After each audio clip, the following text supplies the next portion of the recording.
Pinagtulungan na namang bombahin ng tubig ng dalawang barko ng China Coast Guard ang ating resupply vessel sa Ayungin Shoal noong Sabado. Hinarang, ginitgit at muntik pang banggay ng China ang ating bangka. Yan ang pampagising na balita ni Elaine Fulgencio.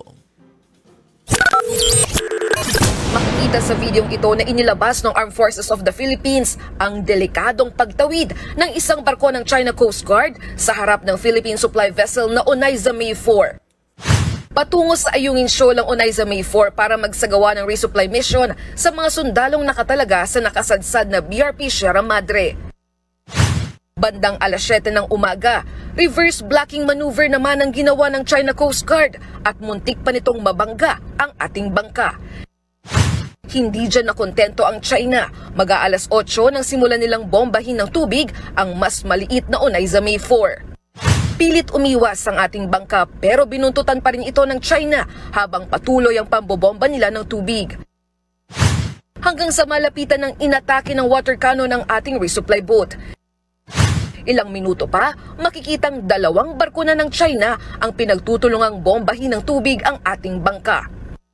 May pagkakataon pang nakagitgitan ng resupply boat ng Pilipinas ang China habang patuloy ang pagwa-water cannon. Ang tensyong yan sa dagat tumagal ng 1 oras at nagdulot ng malaking pinsala sa ating supply vessel. Ang Onaiza May 4 ay ang parehong sasakyang pandagat na nasira dahil sa water cannon attack ng China noong March 5. Makalipas ang 1 oras, nakalapit ang isa pa nating barko na BRP Cabra sa Onaiza May 4 para tulungan ang mga sakay nito. Sa kabila ng mga pangharas, nakarating ang Onaiza May 4 malapit sa BRP Sierra Madre. Sakay ng inflatable boat, matagumpay na iniabot ng mga tauhan ng Philippine Navy ang mga supply. Ayon sa Armed Forces of the Philippines, ginawa nilang resupply mission para mapanatili ang military presence at patuloy na protektahan ang ating soberanya sa ating exclusive economic zone. Pero sa isang pahayag, giniit ng China Coast Guard na tayo raw ang may paglabag, naghahamon at gumagawa ng gulo para masirang kapayapaan sa South China Sea. Pinanindigan din nilang legal at profesional ang ginawa nilang pagharang at pagtaboy sa ating barko. Ayon sa National Security Council, ang insidenteng ito ay patunay lang na walang kinikilalang international law ang China.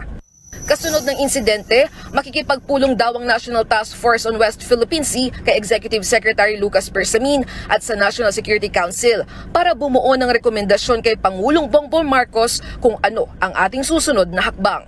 Mariin namang kinundi na ng atin ito koalisyon ang anilay agresibong aksyon ng China sa ating mga barko. Hinimok nito ang pamahalaan na ipatawag si Chinese Ambassador Wang Shidian para humingi ng paumanhin sa nangyari o di kaya umalis na ng bansa. Nagbabalita mula sa Frontline, Elaine Fulgencio, News 5.